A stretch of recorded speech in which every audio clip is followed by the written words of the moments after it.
Hi,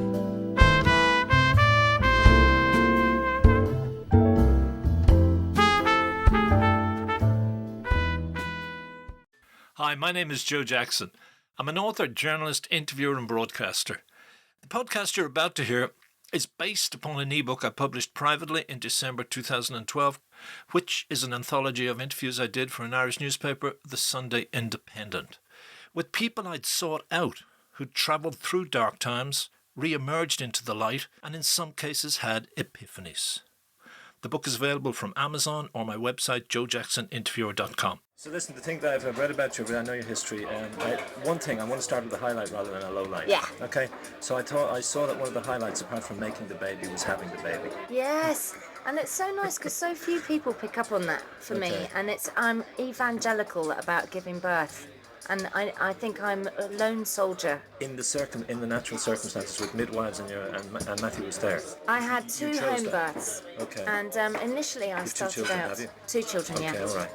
And initially I started out going down the obstetric route, but the more I saw my obstetrician, nothing to do with him, not a personal thing, but I heard that we were coming from different places with regards to what I wanted out of my birth and what he was. He was only feeding me worry. And I was only trying to sort of say, look, some births go really problem-free. Right. And I'm going to have one of the, I fully intend to have one of those. But had there been a history, had there been anyone in the family or a friend that had a problematic birth? Were you problematic? Yes, I was. My mum had preeclampsia. Had she? Okay. But that's not hereditary, so I knew that I wasn't, going to have a problem. Right, but it leaves a shadow. It would leave a shadow. It would leave a kind of a question. Yes, but for me, I was more concerned about the intervention side of things, because I do believe that if the more you intervene, the more intervention is needed, sort of thing. It's a self-perpetuating problem. Right. And I thought, if I'm at home, then I know I can't have an epidural. Okay. So there's not going to be so much of a risk of forceps or Von-2s and all of that kind of stuff. Right.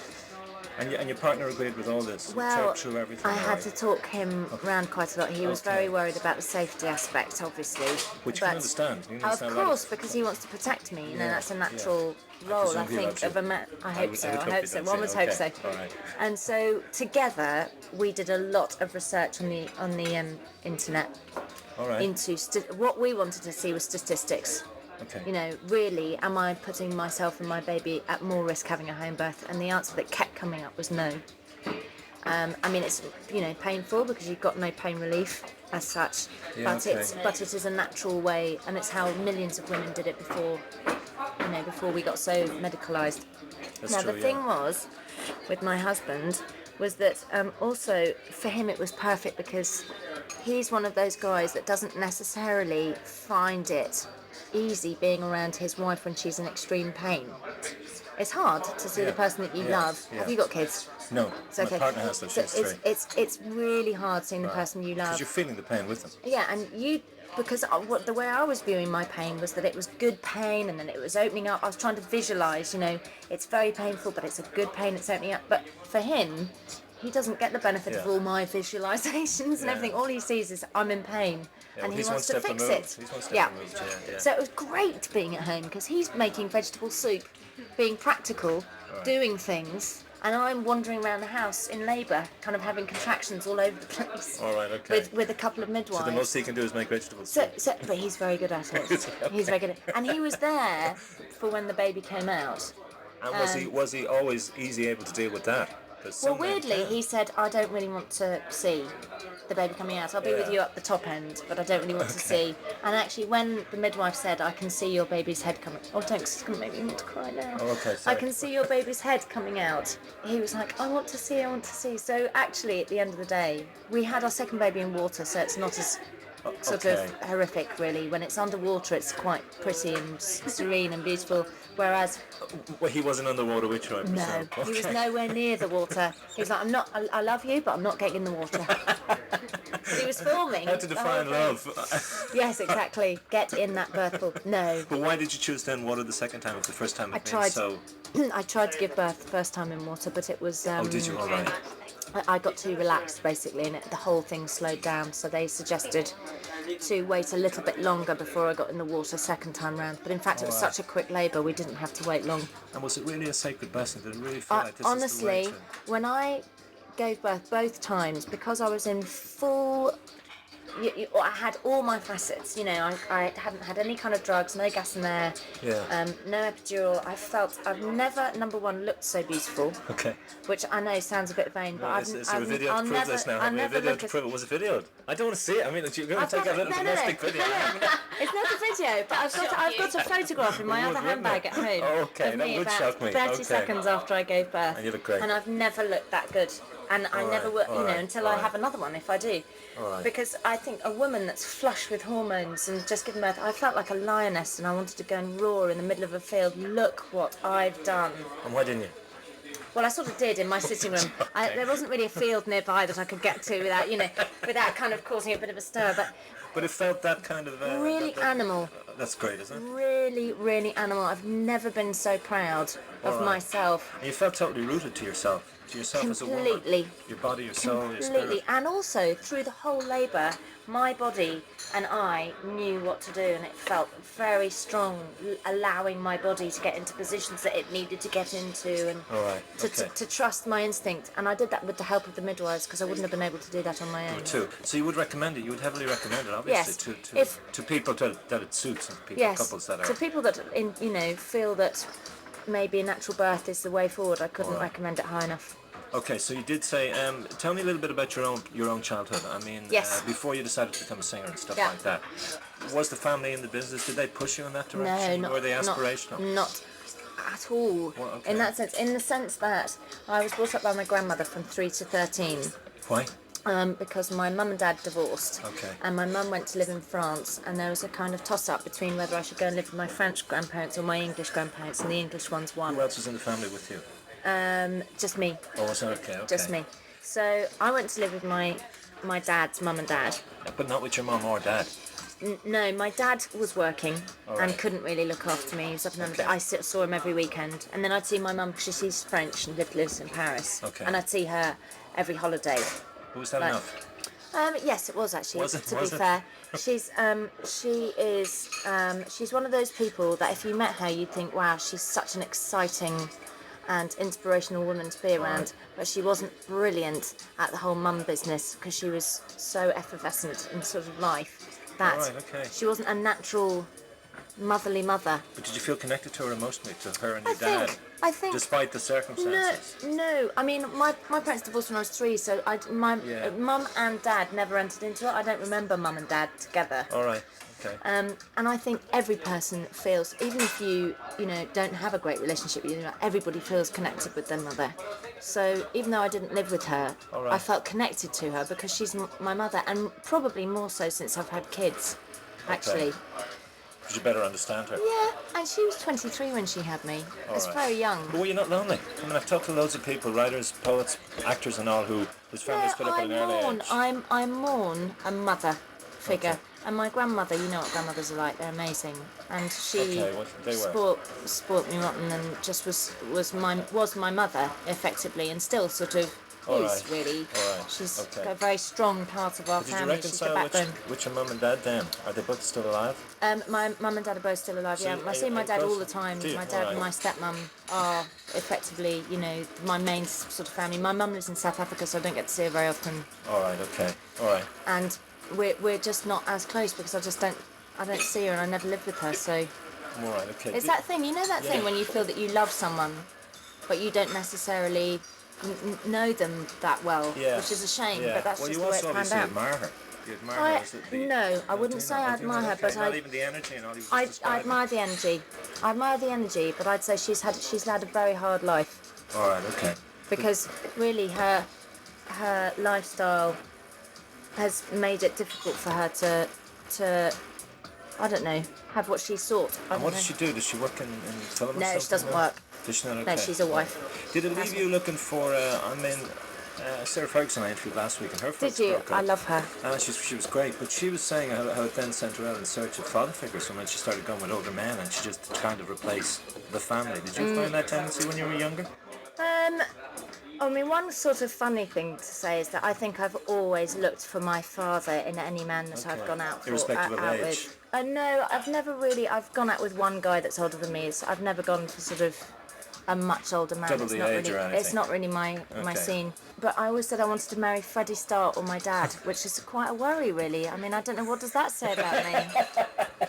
Which the Freddie Starr bit? I tell you what it is that my dad has a very, very, very, very great sense of humour that I love, and so does Freddie Starr. Does he do good Elvis imitation? Very, very good. Okay. And Mick Jagger, and a okay. few ones actually. So that was your ideal mix? Yeah. Okay. And I've sort of married him actually, which is quite scary because really at the end of the day, you know, this mix is in your husband? Yes, absolutely. Very, very daft, really daft sense of humour. And in fact, funny enough, my dad and my husband are the same star sign as well, and sort of boundless Sagittarius. All right, okay. Very boundless enthusiasm, and like Tigger. I always describe them as Tigger, like playful and bouncy and optimistic. Were you disappointed in this search for this blend of Freddie and Daddy? No, because I got it. Before. Yeah. Well, actually, that was when I was... Oh, did you even know this is what was driving you on? Freddie and Daddy was when I was tiny, like 8, 9, you know, when you want to marry your dad. Yeah. The older I got, I think I went through years and years of trying to fix people, which I know a lot of girlfriends of mine are suffering from the same affliction, and it's very painful. What do you mean fix people? You seek out people that have problems. Broken people. And you're trying to repair them. And then you try and repair them.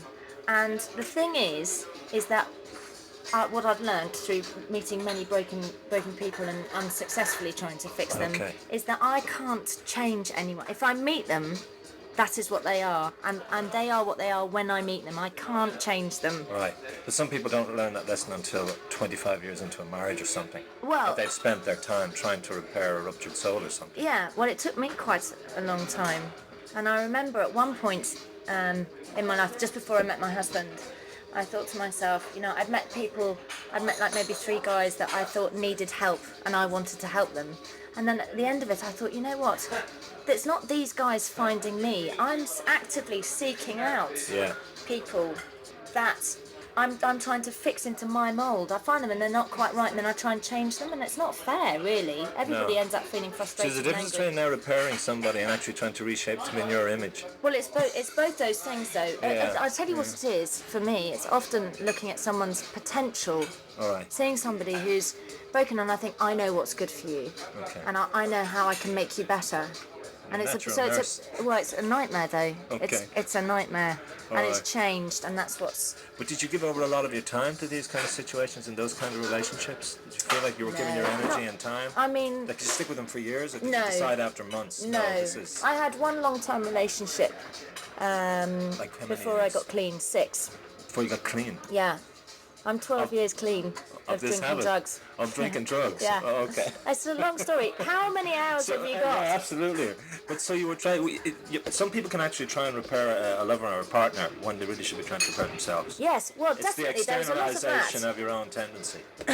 I think that it's only through going through relationships like that you learn about yourself, in which case you can start taking responsibility for yourself, your own actions, rather than sort of always blaming someone else. But were you evading it all through drinking drugs then? Through those years? Oh, well, I mean, it's such a long... it is almost like how long have you got? Because the drinking drugs thing, I'm an addict, so basically I'm just trying to feed my addiction. You're an addictive personality? Yeah. Okay, all right. Okay. You know, I've said this before, but moderation, I feel like moderation was a word that I, learnt kind of very recently. I just didn't understand anything in moderation. I just didn't get it. But was it, I know we don't have all day. There are lots of people reading this paper, particularly in Ireland, who are addicted to drink. There are lots of women who are addicted to drink. Drinking at home now, this new tendency. It's too dear in the pubs. You know, I mean, did you go through the whole stage program to break it? Can I just say that I've been to some fantastic AA and NA meetings in Ireland. Have you? All right. And there's a lovely fellowship here, so if there's anybody that's trying to get clean, go and seek out an AA or an NA meeting, because it's a good thing to do. So when did you decide I'm going to do that? 12 years ago. Was there a morning you woke up? Was there a weekend where you went? It was like an epiphany. Okay. Well, I had a big fight with my best friend, and she said, look, you're an absolute mess, and you're letting everybody down, and everybody knows that you're on drugs, and you think you're kidding everybody, because I thought I'd kept up this pretense that no one knew, and I'd never injected, so that was a big bit of denial that I had. I had a job. Which was what I at had the a time? boyfriend. Which job was I was that at at a the time? model agency, Oh, yeah. working in a model agency. At the desk? Yeah. Right, okay. And I had on the outside, I had sort of had it all quite together, but I was secretly kind of taking a lot of drugs, and so. But was that to be part of that world too? No, it wasn't There anything. wasn't peer pressure within those worlds, like music and no, models, absolutely stuff like not. that. All right. No, categorically not. It was me. Okay. With me. I mean, again, very importantly, I could have said at the time I was trying to say, oh well, the boyfriend I was with, it was his fault and blah blah blah. But actually, I split up with that boyfriend and got much worse. All right. So you got much worse in terms of what you were doing. In the terms of drugs I was taking. So really, I couldn't blame him anymore. All right. And okay. it was me. All right. And I have again. And the epiphanous moment. Yes. I mean, was it simply your best buddy saying you really? Yeah. She broke me. It was like the straw that broke the camel's back. I was beginning to. The walls were closing in.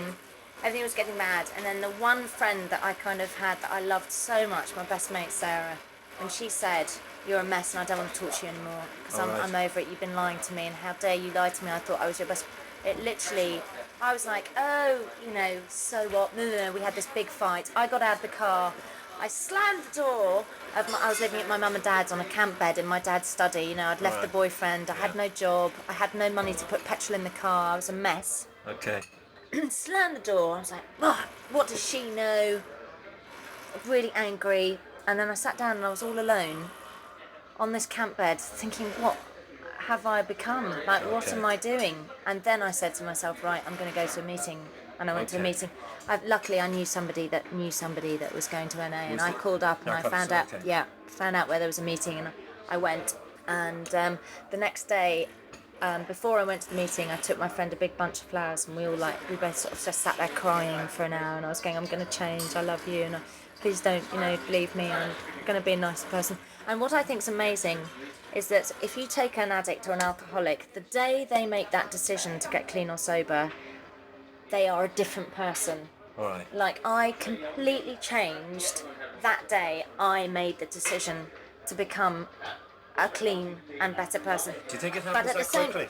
Absolutely. And if I took one drug, I'd be right back that instant to being the miserable low-life but idiot that makes it sound very easy that somebody just needs a buddy to say you're ruining your life. No, it's not necessarily a buddy, but you've got to feel it's not about who or how you got to that state.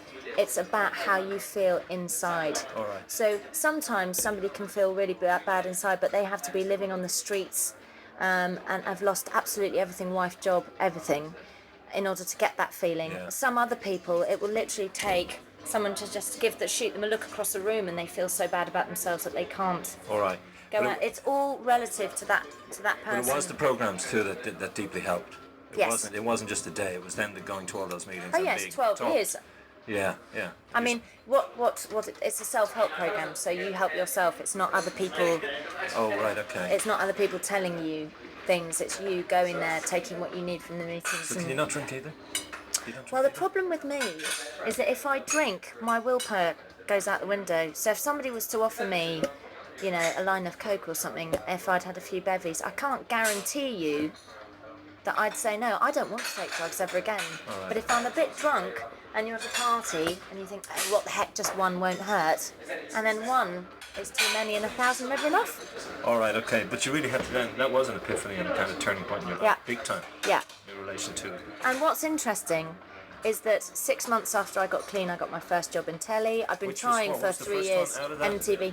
You got that gig right after, just after that? 6 months after I got clean. It was almost like a reward. Do you believe well in God? done. That's I what do. I was going to ask you.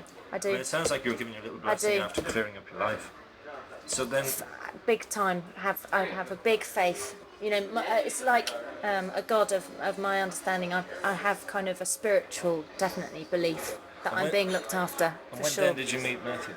When was that? Was that No. I was 6 years clean when I met Matthew, so 6 years ago. Right. Okay. And were you happily in love before that? In that 6 years, did your life fall into place at every level? No, definitely not. Oh, did not? Okay. No, I mean, obviously, when you're clean, you have to be very careful who you fall in love with, because if they're dabbling at all in any kind of, it's very, very dangerous. For the first year, it's just you don't get involved with anybody, which obviously for an addict is near on impossible. You don't get involved with anybody emotionally? For a year.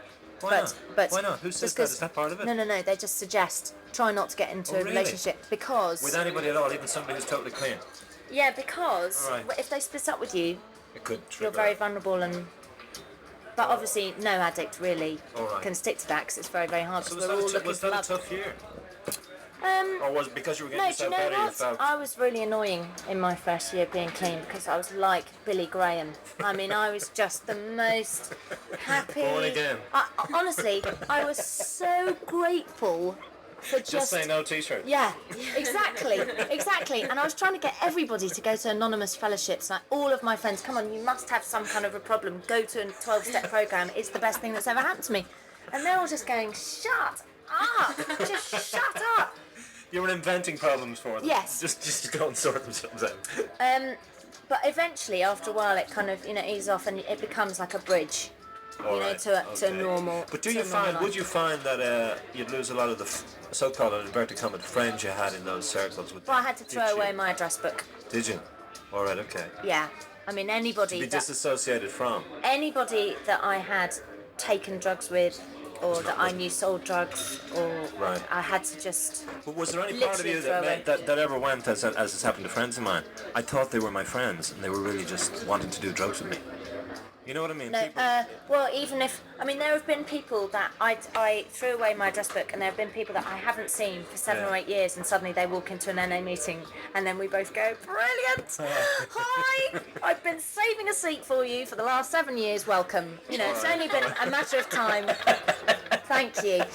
But it's just like the old friendship, right there, but without the drugs, and there's a deep bond. So it's brilliant. A big thing to take on, though, isn't it? Because you're losing friends, you're losing contacts, you're not getting involved in a relationship, and you're losing the drink and the drugs. But you open up, I mean, the gratitude.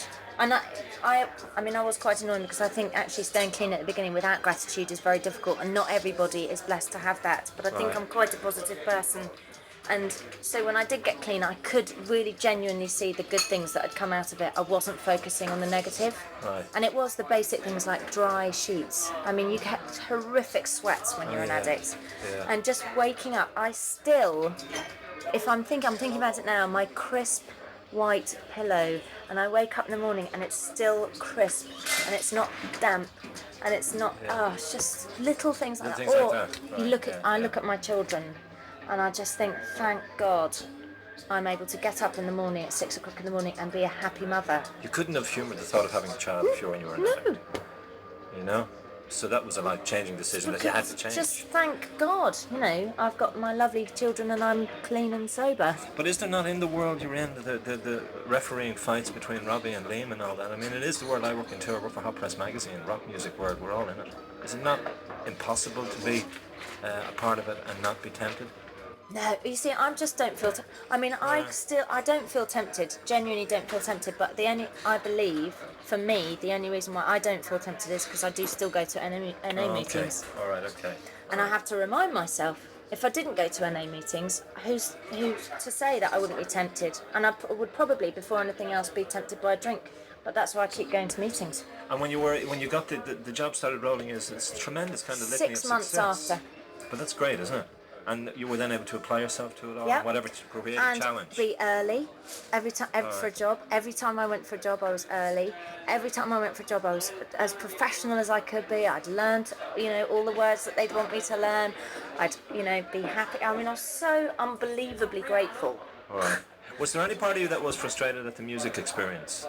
Or was that just a little thing I mean, you tried I still, in like one of my dreams would have been to like do a gig in front of loads of people, because I think that's secretly probably a little wish for most people, really. When I look at Robbie Williams and he's playing like a massive Nebworth audience, I think, God, what a buzz! That must be such a buzz. Yeah. And in a sense, it's a bit like taking drugs, isn't it? It's that massive high that you get. And weirdly, you're going to think I'm quite odd, but weirdly, I think that's a little bit of what I got from giving birth.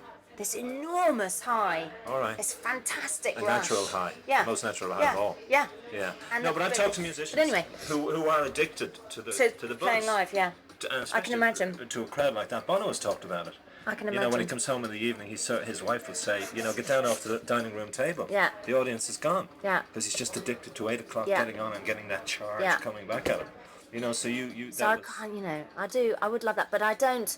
Doesn't mean you can't do it. Well, I'm realistic about my singing voice, All right. and the fact is, I can sing in tune, like a million other people. But I Clapton don't. like it. I don't Clapton have. liked it. Clapton liked it, but that's not enough. It wasn't enough. Okay, even the god of rock and roll. The legend that is Eric Clapton. Okay. But he. He was really nice, and he sort of took me under his wing. And He produced the demo. Yeah, he did. Yeah, okay. But for me, I think my voice just wasn't instantly recognisable enough. You know, when you hear somebody like, I don't know, Joss Stone, or you just go Joss Stone immediately. Yeah. You know, Macy Gray immediately. Yeah. Even But you can also Christina hear- Aguilera, Britney Spears, they've all got instantly recognisable voices. I don't. But there's a lot of people. We can also run through the litany of Westlifes and all those people who don't have distinctive voices, or the Boyzones. But I wouldn't want to be a Boyzone or a Westlife. I'd want to be a Joss Stone. The Joss Stone, the soul kind of soul singer, that kind of bass. So that's not an aspiration anymore. No, So, but I have got a Christmas single coming out. talk about undoing a question. What is it? What is it? It's a comedy That's one. so funny. You know Avid Marion? No. He's from Bo Selector. He's a All right. comedian, Yeah. basically called Lee Francis, and one of his Okay. characters is Avid Marion, and Patsy Kensit and All I right. play Cher to his Bono, and we're doing. Sonny Bono. Sonny Bono. Sonny Bono. The other boy. All right. Okay. We've done I've Got You Babe for Christmas, and it's all going to charity. That's To a great. treatment centre that I'm patron of, so. That's right, but that's a huge part of your life too, isn't it? Yes. The charity Yes. and Nairobi and going to Yes, places. just been Does that. to Africa. Yeah. So how did you meet Mum? Did you see Mum? No, I didn't, because I was in Kenya, and she All right, was okay. quite away, and it was mad work. But how much does that gratify you? How much of drive is that to actually be actively involved in charity work like that? Oh, I think that's one of the most important things that I can do because of who I am. It means you kind of get Because of your celebrity. to getting people to notice a cause, and what I love working for Comic Relief, because you get to go to situations and places that as a tourist you'd never be able to pay to go to. I mean, I just went into the slums in Nairobi, to this slum called Kibera, 700,000 people, that's the size of Coventry. And all you can see for miles and miles is like cardboard box houses built on open sewers and rubbish, and that not tourists wouldn't want to pay to go and see that, but as a life experience, it's an eye-opener. It'll change the way you live. Yeah, same if you go to Cape Town, we're showed the bay. Exactly. You don't go into the shanties. Exactly. The edges of it all. And one side's so rich. I mean, this slum, there was a railway track, and on this side was the slum, and on this side was this fantastic 18-hole golf course. It's great, isn't it? That's the classic, the other side of the track. Weird. You know the definitive Exactly. line about it. But does that make you even more aware of how lucky you are to have put your own life together to Definitely. have kids and Matthew and all? Definitely, and it's like I'm patron of this treatment centre, Focus, Okay. and what I love about Where's that again? Is that it's in London? Bury St Edmunds. Oh, It was okay. basically this guy went and saw a black hole in England and said where needs a treatment centre. Okay. Well, Bury St Edmunds hasn't got one. Let's go there. Where's spell that for me? Bury St Edmunds. It's Bury Okay. Saint and then Edmunds, Edmunds. Okay, all And the right. treatment centre's called Focus. All right, okay. Is there any... And it's tiny. That's what I love about it. That a little bit of what I do makes a huge difference. So it's not an enormous charity where you get lost. All right, okay. It's like it's grassroots. It's not one of those posh ones. It's a charity. So people, anybody that wants to get well, can go there and get treated regardless of your income or. Is there any danger that all this work you're doing could damage the family? My family? Yeah. No, I'd never let anything Would damage you my not? family. You're aware of, like, the idea that you and your husband might split up and your No. kids might be left on their own? No. Or gone to the No. grandparents? No. My God, you're feeding me negative vibes, man. Sorry. No, I'm joking. My family Okay. is a priority. So, I work 3 days a week, and that's Oh, right, it. okay. That's and the I way you have that's how you probably balance it out. 3 months off a year. Would you make a decision to 3 categorically days a keep it divided like that, so you're not missed at home? Well, Well, any you're mum going- that you're goes going away to to be work anyway. is going to be Yeah. missed realistically. Yeah. But I do, as long as I'm at home more than I'm working, I've got it right. And is Matthew at home while he's working, or is he out? He's out in the studio? Matthew's actually doing a university course. He's had a complete change of life. Oh, really? And he's doing an Outward Bounds. He's very outdoorsy. Okay. So he was broadcasting. well, he did a bit of presenting. Yeah. And he's been a model, kind of an actor. So he's done commercials and things like that. All right. But What's his he surname? Robertson. Okay. So he's had a big change. So he's just gone, right, I love the outdoors. I love outdoor pursuits. I want to teach climbing. You do, or he's saying that? He said Is that. he? And you share his passion? I have to say I'm not great at climbing because it just ruins your nails. Does it? Okay. Yes. Does it ruin his? His are gone. No, but he's just got a complete passion for it. I mean, I love like outdoorsy things like mountain biking Right. and dog walking, and we live in the country, and so I'm just happy that he's finally kind of found his absolute passion. You know, Okay. I mean, he really enjoyed the TV and stuff, but it's not really his thing. He just, I think he felt not silly, but uncomfortable, sort of just not right in his own skin. He didn't and feel as doing good in it as you do. No. Or as I at love home. it, yeah. I know, yeah, you do. Well, it comes across, but that's the energy that comes across on the screen. That you're actually loving what you're doing. Yeah. Like Joss Stone singing. Yeah. You know what I mean? But it's the same thing. She's an astounding voice, you know? Second album isn't as good as She the makes first. me shiver. You know? But she has that energy that you just, some great performers have that just hits you. Well, just tell me then, when you met Matthew, I mean, how big a moment was that in your life? Was that immediate? Did you say, this is the one? He's No, not I broken, thought- I don't have to repair him. Well, because he wasn't broken, I didn't think he You was the weren't one attracted to him? immediately. Honestly, he was so handsome, Matthew. And right. so obviously I looked at him and I thought, gosh, you're very handsome. And we were walking our dogs together in the park a lot. Was And that I when you kept- first saw him? Yeah, walking his dog. That's and I cute. was walking my dog. That's cute. It was very You cute. timed it, didn't you? Yeah, but I was like, he's nice. I'm going to go and talk to him. And so I went and talked to him. Kicking the but dog. all I got from Matthew was that he was a well-rounded, All right. you know, comes from a nice, solid family. All right. And I just thought, No, well, where's the no problem there? eligibility here, yeah. So I thought, I'm matchmaking with one of my friends. And then one of my sister... You matchmade him with one of your friends? No, I thought, I'll matchmate. I was Right. thinking to myself, well, he'd be good for one of my mates. And then I suddenly, the more I walked with him, the more I thought, God, I'm not going to give you to anybody. But it took me 6 or 7 weeks of us walking around the park together to allow myself to trust that he really was as lovely as I Yeah. thought, and also for me You were to waiting for the think cracks to that appear. nice and lovely is good. And then I thought, Okay. well, do I really fancy you because you know you've got no kind of Cracks defects? and creases. Yeah. Yeah. And so one of my friends said, look, just kiss him, just get on with it, just do it. And I was like, oh, I don't know, I'd be so frightened. He's such a good friend, and if I kiss him, Alright. is it going to ruin it? And anyway, I kissed him. He's great. Was it? Yeah. Was this in the park with the doggies? Yeah. You just jumped up We and got said to locked hell with in it? the park. Oh, right. It was so Oh, long. one We've of been those. snogging for so long that we got locked in the park. We had to lift the dogs over the fence and that's everything. It was very funny. That's like running out of gas in Yeah, your car. it was very romantic. That is, you sounds know. good. But and so when did you decide ruptured and cracked isn't great? I'm very happy with a man who seems to When be... I met Matthew. Oh, But I mean, I had sort of enforced celibacy for about 8 months, which I know doesn't sound like very long, but I was really like, I'm not going to accept any dates, or I'm just. When you first met him? When I first met Matthew, I hadn't sort of been out with anybody Oh, for 8 okay. months, and I was All like, right. and I met him, and I So thought the kiss that- must have been great. It was great. It was very welcome. It was explosive, I It was imagine. explosive. And what was really funny, Matthew got out of a 5-year relationship, and it had been maybe 2 months since he'd split up with this girl of 5 years, and he was going, there's no way I'm going to meet anyone, I'm going to play the field, I'm going to have a good time, and then he met me. All right, so this is what you were talking about in those walks before Yeah. you went for the snog. Exactly. All right, and did you feel that he was attracted to you? Had he expressed it? Well, I knew we got on, Okay. but you know how it is when you're first flirting with somebody, and You're not and quite. I was kind of a bit feely, and then I'd kind of go, oh no, I don't know what I'm doing, and then he'd be like, oh, she's a bit feely, but no, she's not. So, you know, I was giving him such mixed messages, and he was very confused, and then he thought, I can't tell if she fancies me or not, because I It's great, couldn't isn't tell, it? and it was all very, very exciting. It is. And then when we snogged, we both stopped snogging at one point, looked at each other and went, wow, okay, this is good. And that was the moment. Yeah, when we That's- sort of both went, oh wow, okay, this is serious. And did you decide in that park with those doggies being No, hauled over because the I was gates? very, very nervous about saying I'm going for this. yes. Yeah. Very nervous. So when did you do that? Was it weeks? When he asked me to marry him, I think, was when we both sat down and said, And that was the next let's walk do in the it. park, was yeah, it? a couple of weeks later. No, 18 months later. Was it? Yeah.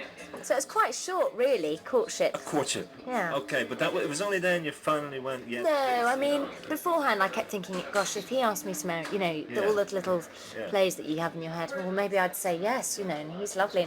And also running it by everybody I've ever known. Mum, Dad, do you like him? Do you think, yes, he's lovely, just shut up. Or, little sister, big sister, what do you think, what do you think? Yes, Do a he's vox pop on gorgeous. the street. You not go out with the microphone. What do you think? Well, I don't need to vox pop anybody on the street. Most girls come up to me and go, God, your husband is gorgeous. All right, okay. But then you were checking with friends and family and all as to his.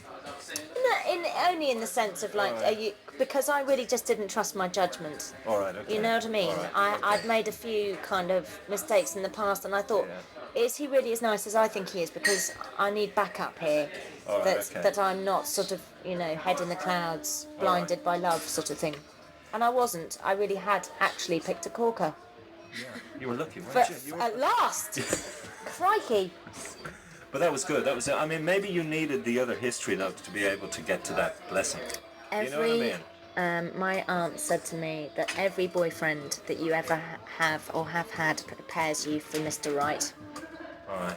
That you learn less valuable lessons all along the way that will make you ready to embrace Mr. Right when he comes along. But you wouldn't recommend to your best friends to go out and date a whole ream of ruptured men just to get the right one? Well, you know what? Lots of my friends have done that. and have met the right one eventually. All right, okay. Sometimes in life, if you've had a very, very cushioned, happy, life, then it won't give you the kind of depth that a lot of my friends have. All right. And I have, having had quite an up and down life. Yeah. I do feel that it's made me a richer person for experience. All right. Through experience. We're only a couple more minutes. When you looked at yourself coming out of the drink and drugs and all that, did you identify, because you did say I was quite happy as a child, I didn't feel like the family was fragmented, I was close to my grandparents. Did you identify what had driven you? Was it just the urge for pleasure? No, I did. I totally identified it. And it is because I have a deep-seated, or have had a deep-seated insecurity of abandonment. See, that's what because of the... And basically, when I was... Because of what happened when I was... Well, that and, moving in with my dad and my stepmom and leaving my granny when I was 13, and I really wanted to go and live with my dad and my stepmom, but I felt so bad leaving my granny. It just all that sort of stuff just makes for an unsettled. But at the same time, I'm not blaming. Right. It's really, and this is really important, because this isn't just. I'm not just giving this a lip service. Okay. I really honestly believe that I am responsible for my actions, but that I was an insecure person in as much as I never believed that I was enough for somebody like a boyfriend or something like that to stick around. Do you see what I mean? Yeah. And so the only time that I felt enough was when I was absolutely off my head. Okay. And now I feel enough. So you were a cracked person seeking out a similar cracked person? Yes. You know what I mean? Well, actually, from when I got clean, I was a less cracked person. All right, but it's like two broken people trying to make one whole person. Yeah, well, I would say maybe that before I got clean. Before then, not now. I mean back then. Yeah. You know? Yeah. But you no longer have the fear of abandonment, do you? No, because you know what? With my husband, I don't have the big dramas. Like I have with past boyfriends. We just you missed them? No. Do you know what? I so don't. I've had so many. No more drama, no more drama. Please, no more drama. I mean, we have arguments, and he drives me absolutely mad, but that is totally normal. If I talk to any girlfriends of mine, I know I drive my husband nuts sometimes, and he drives me nuts, but it doesn't mean we're going to get divorced. Right. And it doesn't mean, and I know in my heart that Matthew really loves me. Even when I'm really annoying him. Yeah. Okay, and you really love him. It's reciprocated. Oh my God, yeah, of course. Right. Goes without saying. So you're a happy camper at the end of the day. Yeah. But it is but you had to go through those shadows and those Take me a long time to get here. Yeah, to get to them. But it was worth the journey. I'm happy with that. Thank you. Hi, Joe Jackson here again. I thank you for listening to this podcast, and the book is available, as I said, from Amazon or my website, joejacksoninterviewer.com.